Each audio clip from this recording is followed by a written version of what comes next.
Hey loves, welcome back to my channel. This is Caroline. We are going to have a look at the upcoming full moon in Virgo happening on February 27th, 2021 at 3:16 a.m. New York time, New York Eastern Standard Time. So that would be, is that 11:16? Or 12:16 in California, I believe. And yeah, so we're going to have a look at this lunation for twin flames. It's actually one that I really like. It's happening, the moon will be, the reason we know it's a full moon is that the moon, is opposing the sun. And the sun has entered the sign of Pisces, the very spiritual last sign of the zodiac, the sign of Pisces. I actually very much so look forward to when the sun enters Aries. I always feel it. The beginning of spring is just my favorite time of the year. And the sun is exalted in the sign of Aries. And so for whatever reason, I feel this one. Last year it happened in the middle of the night. And I was like so invigorated, couldn't sleep anymore, had all these ideas. And so, yeah, we are finishing up one heck of a long cycle. If you guys think about it, Pisces season is when this whole pandemic started, a year ago. And so, yeah, we're not happy to close out this cycle. And, the astrological new year is coming up. The following new moon will be in the sign of Aries. Oh, no, I apologize. It's still, sorry. The next new moon is going to be in Pisces. And then, so we're two new moons away from the one in Aries. And the sign that opposes Pisces is Virgo. And so we're going to have the moon opposing the sun. And of course, the earth is in the middle here. So we are, in between the two, which is why the moon is full, because it's fully lit from the sun. It's fully illuminated. And full moons are times of releases. They are times of culminations. They are times of manifestation. Full moons is when things come to fruition, as opposed to new moon. New moons are the time for seeding our intentions. It's not a time for action. Whereas full moons are more, they're more action-packed, let's say. And the sign of Virgo is the sign of, it's very detail-oriented. It's an it is an earth sign, but it is a Mercury ruled sign. And it rules, air signs are mental signs. And it also rules the health too. So I feel like I actually quite like this full moon. It's not like, terribly harshly aspected or anything like that. There could be some really nice healing going on for twin flames. I would definitely utilize this energy to clear lots of energy. I don't know if you guys, whenever I feel, I've been brought back to this practice lately. Whenever I feel, it's just a very simple phrase, whatever it is that I'm feeling, like, all this tightness or all this or that. I just say, let's just please clear and transmute all of this discomfort across all time, dimension, space, and realities. And to really balance and clear out energies, you don't want to just clear the negative. You want to clear the positive too. I know that sounds silly, but I feel like that's where a lot of twin flames are getting stuck, is that they're constantly clearing just the negative. So around this new moon, I would invite you guys to practice clearing energies, but clearing both polarities, right? So let's say let's just clear and transmute all of this discomfort across all time, dimension, space, and realities. And let's also just clear and transmute all of this comfort across all time, dimension, space, and realities, which I know sounds funny, but you really want a 0 point. You want to clear both the negative and the positive to really get rid. We want neutrality, right? We want to 0 point. We don't want to be charged up one way or another. It's the whole sort of thing about this journey is that we want to become just who we are, just free of duality and polarity. So really, this is a really, really beautiful, beautiful full moon to practice a lot of this releasing. And let's start with the wheel. So the ascendant will be in the sign of Sag. Actually, before I start, I might as well just read the Sabian symbol for 8 degrees of Virgo. It's almost at 9 degrees, but I actually quite prefer the Virgo 8-degree Sabian symbol. I'm sorry, inside degree, not Sabian symbol, inside degree. So it's a man thinking up names for colors. The mind is a hilarious thing. It populates the world with many ideas on top of what is there, and then can no longer see things in themselves in their pristine light. We trade direct experiences for culturally rich consciousness. This mental set is marvelously intricate and detailed. Becoming conversant with the human sphere takes up all of your time and energy, drawing you even further into complexity, multiplicity, and appreciation for the beauty and the brilliance of the best in culture and civilization. The refinements and elaborations are infinite in scope. You become an expert, a central force, an adept in working the mind's magic. In the largest picture, this is a perfecting of human intelligence in its concrete, penetrating power, combined with its far-ranging spread into variety and universal brotherhood. It remains narrow spectrum, rational throughout, but it does bring up the best, and it can be done and a little bit better. It can be done, you guys. I like that. So you guys can see that I even feel very like sharp-minded. I usually always forget to have a look at the ruler of this new moon, which is Mercury. And again, I'm not forgetting right now because it is a full moon in Virgo. All of the mental faculties are present. So Mercury right here at the bottom of the chart, thank God, you guys. I don't know, but this was kind of a brutal Mercury retrograde. I feel, I don't know how it all went down for all of you guys. This is like the actual chart for me. I'm a Sagittarius ascendant. So Mercury retrograde was in my 3rd house, and the 3rd house is the mind. And I don't know, I was feeling my thoughts like pretty negative. A lot of times I was like, wow, I haven't been like this in a long time. And I had to remind myself, oh my God, Mercury retrograde in my 3rd house. Mercury is finally direct. It's still in shadow, but thank God that retrograde is over. We're now direct and approaching conjunct, actually kind of sandwiched, in between Saturn and Jupiter, but, a little bit closer to Jupiter, which is a very good thing, very good thing. Our beloved Jupiter, which just is like a little sunshine, expanding everything wherever he goes. And they are both, this I really, really like, trining the North Node. So trines are very positive, very easy, very positive aspects. So you've got Jupiter, the biggest benefic in the universe, conjunct Mercury of communication, of the mind, trining our North Node of destiny in Gemini, right? Like this is really, this is quite lovely energy. And the North Nodes are getting closer and closer to the fixed star of Aldebaran in, that's in the Pleiades in Gemini. Aldebaran is the star of Archangel Michael. And so, yes, very good, very good. I like that transit a lot. Yep, so that's for the ruler. We're just going to go back here to where the chart begins, which is in the sign of Sagittarius.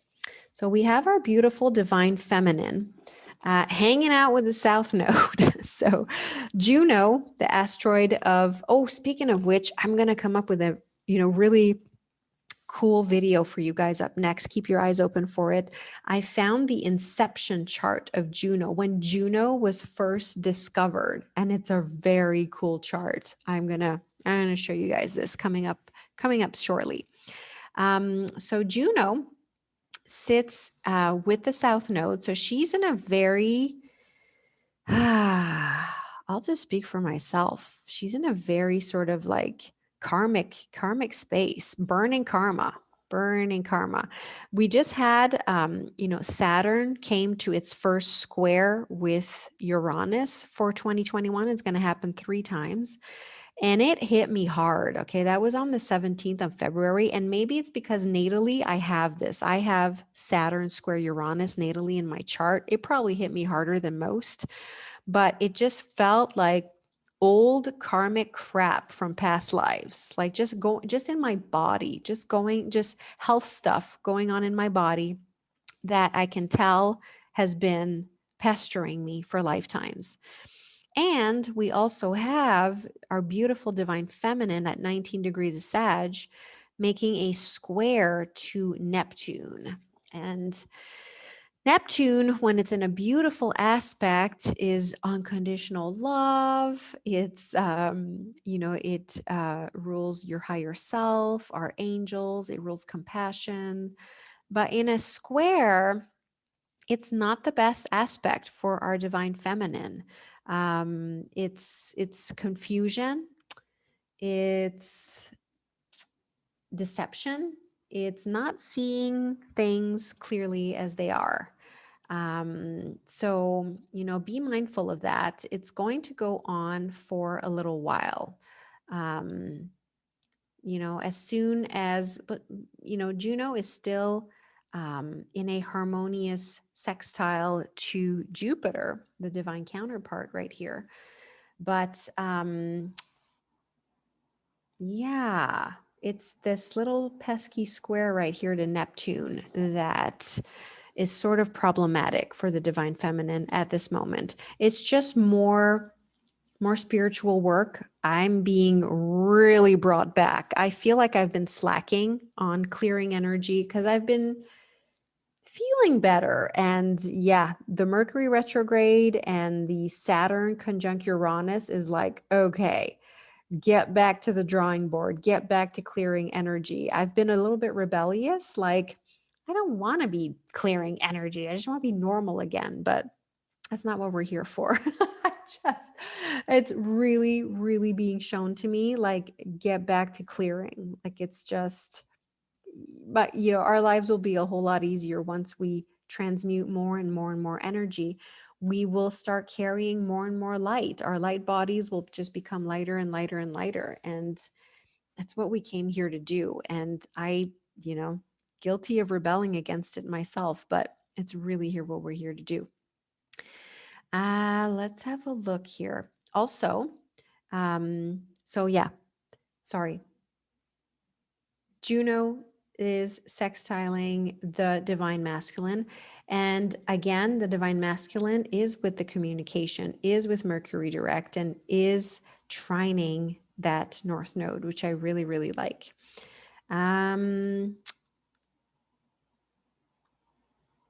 Let's have a look here. We do have the full moon is making a beautiful trine to Uranus. So this is actually, quite positive. Look, again, I really like this energy for like miraculous healings. Uranus is not, it's trining the moon, but it's sextiling the sun right here. So that's like a really beautiful energy. It's really like miraculous healing energy for whatever it is that, we really need to transmute. We've got the beautiful goddess Venus at 2 degrees of Pisces. This is wonderful, more wonderful news. Venus is exalted in the sign of Pisces. She loves, I don't know, how long is she here? For 3 weeks, I think. Yeah, Venus in Pisces is the best spot in the entire zodiac for Venus. She's imaginative, she's dreamy, yeah, she will be, conjuncting, she is actually conjunct the sun. She's totally a part of this full moon. So expect some sort of, this is really quite lovely energy, because Venus is conjunct the sun, and opposing the moon. And I guess you could say it is sort of a wide, she is sextiling Uranus, which, Uranus is in her sign, right? Uranus is in Taurus. And so, yeah, just all around, just really, really beautiful energy. I was going to say it's making, well, I guess you could say the new moon is making a quincunx to Chiron, but quincunxes don't have the effect that I see with more like, it's very subtle. Quincunxes can go either way. And it is really, yeah, I don't know. This is such a beautiful energy. We also have, just finishing up right here, a couple, maybe like, is it a day? I think it's on the 26th, maybe a day or two prior, a beautiful trine between Mars and Pluto, right? So Pluto, this could be money, you guys. This could be, depending in what house placements this is for you. But, Mars trining Pluto, both in earth signs, in, Pluto's achieving over here in Capricorn. And, Mars is in Taurus, which is not the best favorable spot. Mars cannot wait to get into Gemini. But this is an absolutely, absolutely favorable transit. So be on the lookout for this. It is conjunct the fixed star of Algol. And a lot of people have all kinds of, classically, Algol does not have a good reputation, but I've taken a course this fall called Beyond the Planets with the beautiful Erica Authen from High Vibe Studios. And you know what? Algol is the mythology of Medusa. And she was raped and all this crap that she didn't ask for, right? And so now it's like a negative mythology.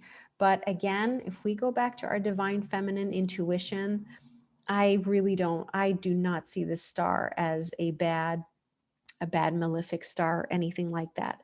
So yeah, be on the lookout. There definitely could be some money windfalls, of course, depending on which chart, which area of your chart that lands. Yeah, overall, just really, this is a beautiful energy for the twins. I really got to say, you could have some surprise communication with that Uranus here and that Mercury right next to the divine masculine. Yes, all possibilities are open for this one. If you're not quite sure where this all falls into your chart, my information is down below in the box. Be sure to reach out. We can have a reading. We can look at your synastry chart with you and your divine counterparts. We look at all sorts of things. We look at your the synastry chart, where you two complement each other, where you two give energy to the other. And we also look at your composite chart, which is the heart and soul of your connection. The composite chart gives us the heart and soul, the mission of the union. So I am sending you guys so much love. Don't forget to subscribe to my new moon newsletter. Also, the link is down below in the box for this. We have a beautiful upcoming new moon in 2 weeks in the sign of Pisces, which is unconditional love. It rules the angels. It rules spirituality. This is our time, guys. This is a light worker's new moon for sure. I'm sending you guys so much love, and I will try to get out that Juno discovery chart here very shortly for you guys. Okay, I'll talk to you soon. Bye.